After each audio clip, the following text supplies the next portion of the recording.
Today on Locked On Canadians, we talk about the Islanders game, we talk about the Rangers game, we have our weekly 3 up and 3 down, kind of like a who's hot, who's not, and that's all coming up on today's Locked On Canadians. Locked On Canadiens, your daily podcast on the Montreal Canadiens, part of the Locked On Podcast Network, your team every day.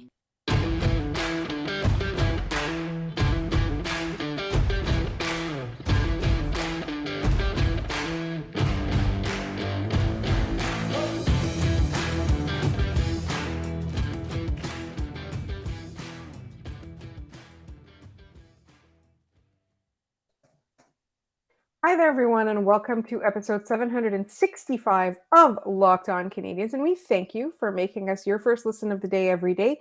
We're free and available wherever you get your podcasts, as well as on YouTube. So don't forget to like, subscribe, tell all your friends. My name is Laura Saba, also known as the Active Stick, and I'm joined, as always, by Scott Matlove, Habs Eyes on the Prize.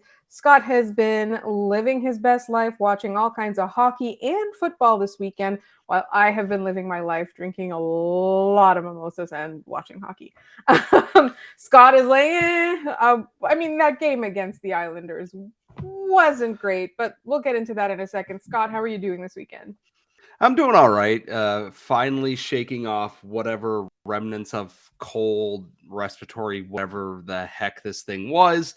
And it was nice. I caught the end of the Islanders game, went out with longtime friends to treat them to buffalo wings in Buffalo for the first time. So missed the start of it, caught the end of it, which is probably for the betterment of my own enjoyment of the Montreal Canadiens hockey club this season.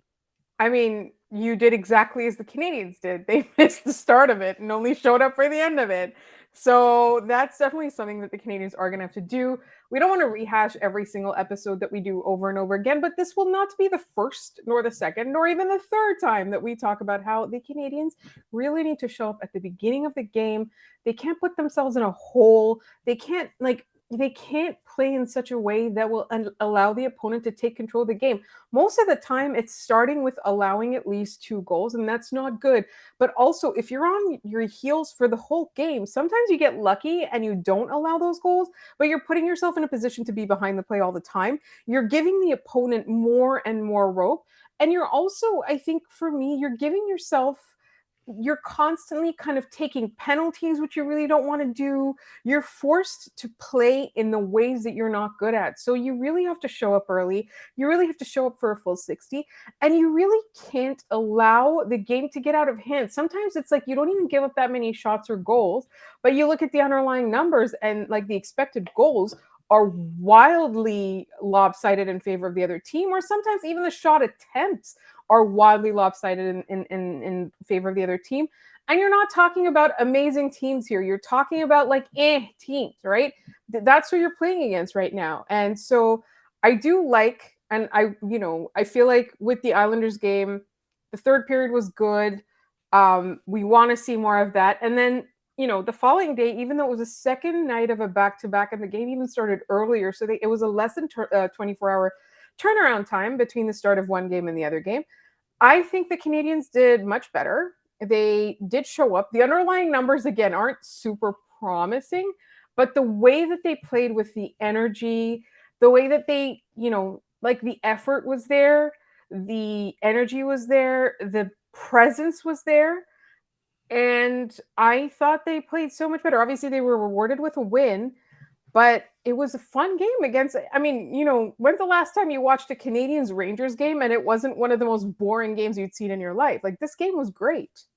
Yeah, and I kind of look at the game here is that they started well. They went blow for blow with the Rangers. There was very little defense played in most of this game. They went end to end, and it was Montembeault and it was Shesterkin dueling it out, trying to keep their teams in the game here. And the Rangers admittedly had more zone time, more possession in those circumstances, and the Canadiens' attacks often came on the counter, which makes sense given the Canadiens' organization of their lineup right now versus where the Rangers are at on it. And it still ended up, the expected goals ended up a little less than even. High danger chances in the Canadiens' favor. Scoring chances, a little bit in the Rangers' favor. Shots for at 5-on-5, a little bit in the Habs' favor. shot attempts, heavily in the Rangers' favor in the first two periods, but it never felt like it was an out of control kind of thing. I think the Canadiens did a very good job trying to keep the Rangers out of the slot and try to keep that area free so Samuel Montembeault can see pucks, which is a thing they've struggled with in the past. It was a very simplistic game. It was not anything fancy. It's not like they brought in some new style of play or anything. It's just, the Canadiens did what they know how to do best. And yeah, the numbers aren't great. I'm looking here, the highest in terms of expected goals for percentage here. Michael Pezzetta, who I don't think exactly had a strong showing overall, but the Canadiens did what they needed to do. And good effort with a good process should yield buildable and good results for the team. It was a 2-1 win. Cole Caufield has the game-winning goal. He's now scored against 23 of the 31 NHL teams in just about a season's worth of work since joining the league here. And I saw a lot of things that I liked. I don't have complaints about Joel Edmondson or David Savard making errors here. Any errors got cleaned up. It was a team effort. I believe it was Dave Poulin on the podcast when I was like, David Savard's going back here, and Christian Dvorak is coming back and supporting him on this play, even if he doesn't need that. And it's like, these are little things in the process that matter to yield better results. I've noticed it with the Rocket this year is that puck support, defensemen supporting forwards, forward supporting defensemen are more prominent in this. And I think that's important. Evgeny Dodonov gets a lot of stick on Twitter because he can't finish worth a damn right now, which, okay, fine. But I see him putting in the steps to get pucks in the right area or being in the right spot to finish off plays on his line with Jesse Ylönen. And that's it. That's what you want to see, because you want to see these other pieces doing the little things right. We know Kirby Dach will do the little things right. We know Suzuki and Caufield will. We know Caden Gooley, when he is healthy, will. Jordan Harris will. Seeing it more across the board like we did against the Rangers is important, because good process and good repetition yields good results down the line, and it ingrains it in your head what to do to be successful here. And I really like the way the Canadiens played. It wasn't the prettiest game they've ever played, no, but it was exciting, and you saw what you wanted to see out of the names that are going to be here 2, 3, 4, 5 years down the line potentially in this game. And that's important. And I think that, I know people go, oh, well, the Tank, they won too often this week. I don't care. They should have won those games that they won. Good efforts should yield good results that you can put and store in the bank for when they inevitably drop a stinker at some point in the next couple weeks here. Bank your good results and use them as building blocks. Exactly. And that's it. Because you're not going to lose every game. It's not going to be like last year. Last year was it was way outside the norm bad. So, you are going to have some wins. We might as well enjoy them. And it's going to balance out. The Canadiens are going to finish bottom 5, bottom 6, bottom 7. I don't think that they're going to really go any higher than the bottom 7 of the league. Like it in my mind, there are a few teams that are way worse than they are, but not that many. So we're going to be okay. We can enjoy games like the Rangers game. We can enjoy the future. It's okay. It's okay for the Canadiens to be okay. To be It's fine. It's fine. Like is now my scientific word. It's my scientific way of describing hockey teams, particularly the way the Canadiens are playing. But we are going to turn our attention to our 3 up and 3 down in just one moment. But first, this episode is brought to you by Athletic Greens. I want to tell you about Athletic Greens because I use it. I started taking Athletic Greens because I wanted to take control of my health. It supports better sleep quality and recovery. It supports mental clarity and alertness. And it is the one thing with the best things. They use the best of the best products based on the latest science with constant product iterations and third-party testing. With one delicious scoop of Athletic Greens, you're absorbing 75 high-quality vitamins, minerals, whole food source superfoods, probiotics, and adaptogens to help you start your day right. This special blend of ingredients supports your gut health, your nervous system, your immune system, your energy, recovery, focus, and aging. It supports all the things. Right now, it's time to reclaim your health and arm your immune system with convenient daily nutrition, especially as we are in the flu and cold season. It's just one scoop and a cup of water every day. That's it. You don't need a million different pills and supplements to look out for your health. To make it easy, Athletic Greens is going to give you a free 1-year supply of immune-supporting vitamin D and 5 free travel packs with your first purchase. All you have to do is visit athleticgreens.com/NHL Network. Again, that is athleticgreens.com/NHL Network to take ownership over your health and pick up the ultimate daily nutritional insurance. And before we get into our 3 down, we obviously would like to send our condolences to the family of former Montreal Canadian and former, mostly known for being a Vancouver Canucks enforcer, Gino Ojek, who passed away at the age of 52, a little bit earlier than the time we're recording this. So obviously fan favorite, very, very much loved by, the fans of every team he played for, and it is truly tragic. His sister confirmed it on Facebook very shortly before we started recording. So again, condolences to family, friends, fans of Gino Ojek. And so, not to take an awkward about face, but it is time to complain about some things and some people. I think we can say that not showing up for the beginning of the game can be one of the downs. We had a hard time selecting specific people this week because we could see that the Canadiens have been making a better effort overall over the past 5 or 6 games. So I think not showing up at the beginning of the game, phoning it in for a period or not being ready or scrambling, I think that can be one of our downs. Yeah, I think just not being prepped for this, and coaches talk all the time about starting on time and being ready on time. That is part of your job, is to have them ready to go. If you go out there and you get scored on a minute and 20 seconds into the game, that's on your preparation to be ready for this. Sometimes it's weird. It takes a weird bounce off a stanchion, that happens. Going out and getting like that game against Seattle where they just came out and got absolutely speed bagged for the opening period is not an acceptable start to a game. They got to work on that. And yeah, that comes with good habits down the line there. But right now, it is a thing that they do struggle with a little bit. The Rangers and Predators games were nice changes of pace from that. They came out of the gate strong in both of those. And look at the results. They won both of those. Are we seeing a connection here? I think that's important, that if they're able to start on time, even if they don't, necessarily score the first goal, but they have the right things in line there, we're going to see a lot more favorable Canadiens results in the future. I think for me, my second down, and both Scott and I kind of feel a little bit bad about this, but Michael Pezzetta, I think, I feel like our expectations of him may be a little bit high because last year he was so much better than we expected him to be. But I think he's just kind of fine right now. He's and this is the thing. It's like, Scott, you said at the top of the show, I had a hard time finding things to criticize about Edmondson and David Savard in that Rangers game, right? It was a team game. But if I look back on the week as a whole, I'm finding that Michael Pezzetta needs to step it up a bit. I like Michael Pezzetta. He's a very fun, feel-good story for the Canadiens, that he came from fourth line in the AHL and stuck and held on to an NHL job last year. That's great. It really is. That's good. He earned another spot in camp this year. That's great. He sticks up for his teammates. He's a fun guy. And it's hard to not like that. But the Canadiens are now getting to a point in this rebuild where they're seeing what other players can do for this organization.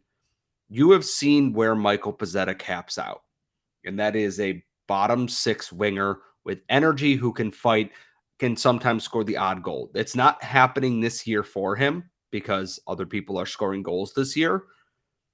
And my thought is, if you want a guy who's going to bring energy and, some of that finesse to the bottom 6, you should probably give Raphael Harvey-Pinard a look. He brings that energy and that feistiness to the net front area, but with a more offensive upside. Or if you just want a guy that's going to grind and check there and you want to see what you got, Lucas Condata has double-digit AHL goals. He's not going to play a ton, but why the heck not? I want to see Michael Pezzetta do more incredible things. One, because I know some team will trade for him then, but also because it is very fun when he scores, because it's never, top shelf rip, anything like that. He scored off his face, it hit him and he's, jammed home the rebound kind of thing. I feel bad criticizing him because his underlying numbers in terms of the chances he get in his ice time have been good. it's just we're seemingly missing him being a more noticeable piece in a good way during a lot of the games recently. And finally, our third down is Jacob Trouba. Jacob Trouba is a problem. Not in a good way. Not in a good way. Sometimes we say someone's a problem in a good way. No, that's not what we mean this time.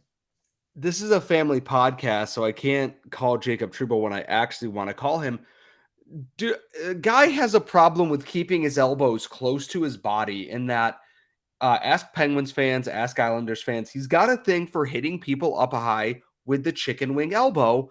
And in this game against the Canadiens, he didn't elbow anybody in the head. It's the weirdest thing I've ever seen. Is Joel Armia is backtracking towards the defensive zone, tracking down a puck, and Jacob Trouba, not trying to check him or anything, blatantly sticks the elbow out and hits him in the kidney or lower ribs. And it dropped Armia immediately, like in serious pain that you can see him grimace. He tries to play the puck, but he cannot get off the ice because the puck is still in the defensive zone, and he's not going to be able to get to the bench quickly enough. So he is out there struggling to either catch his wind from where he got hit, might have been hitting the diaphragm.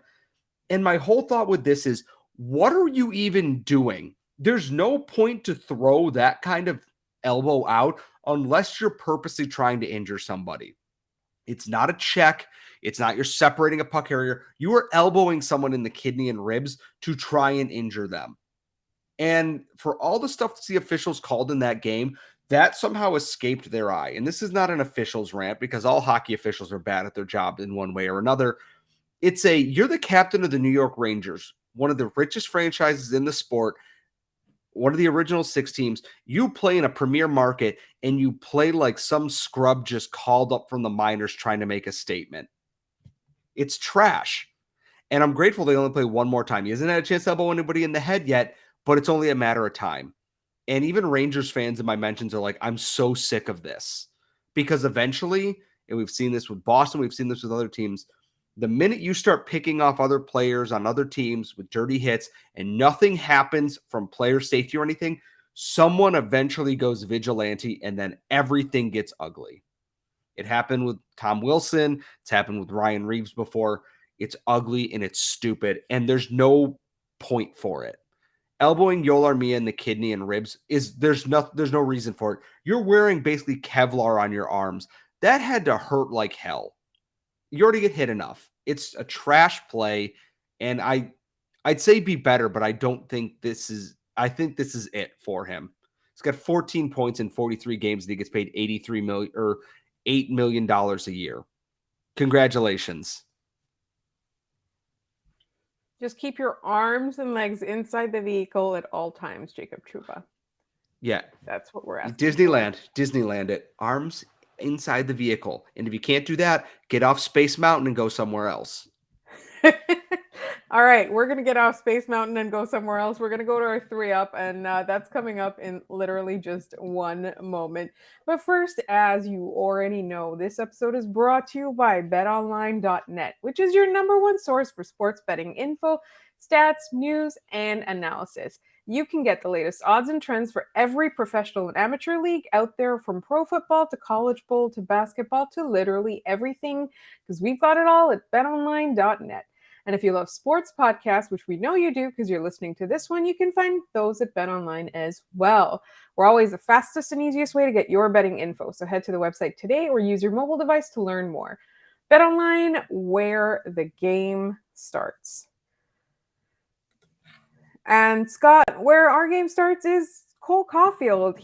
This man is literally, boy, child, whatever he is, the small goals boy is literally 14 goals away from 40 goals in a single season. Would you believe it? And it is still January, mid-January, not like end of January, mid-January. Scott, Cole Caufield. Am I right?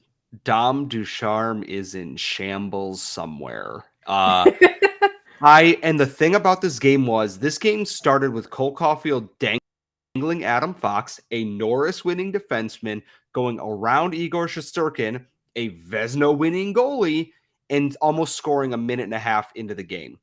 He was on one tonight. He was on one against the Predators earlier this week, too, on PK Subban night. You were running out of adjectives to describe how special of a player he is. And with every goal, it's, hey, that contract goes up. But the man, Cole Caufield, is so very special for this team. He might be the first guy since I believe it was Stéphane Richer to hit 40 goals in a season for the Canadiens, or is the last person to do that. It's been a long time. And bless Max Pacioretty, he got to 39 and 37 under Michel Therrien of all people. Cole Caufield has the chance to be a complete, history rewriter for the Canadiens in some regards.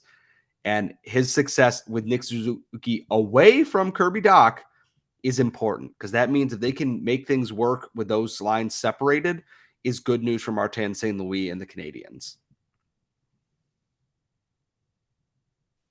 Another piece of good news for Martin St. Louis and the Canadiens is this is an honorable mention because we have so many ups this week. But Cole Caufield, sorry, Nick Suzuki, not Cole Caufield. I'm so used to bothering people about Cole Caufield now that I just called Nick Suzuki Cole Caufield. But yes, I want to just point out that the number of times against the Rangers that Nick Suzuki capitalized on opportunities. So I think he deserves an honorable mention for that game alone.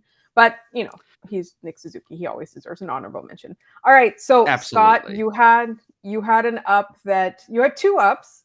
I think one people will agree with, and the other people, they'll just get mad because we're Habs fans and people get mad at these things. Do you want to do the honors? Yeah. So I'm going to just launch right into this and say Jonathan Drouin had a very strong week. And he looks so much more confident playing the game that he's not second guessing himself. He had 3 assists against the Predators, and he had another strong game, I thought, against the Rangers in the role that he's actually suited for, which is being a secondary point producer, not top line superstar, not the facilitator for everything the Canadiens do, has served him very well. And I think it was Habs Links on Twitter that pointed out that it's I don't love the idea of him going at the deadline and lighting it up in the playoffs, but at the same time, if that offer comes in, you have to take it kind of thing.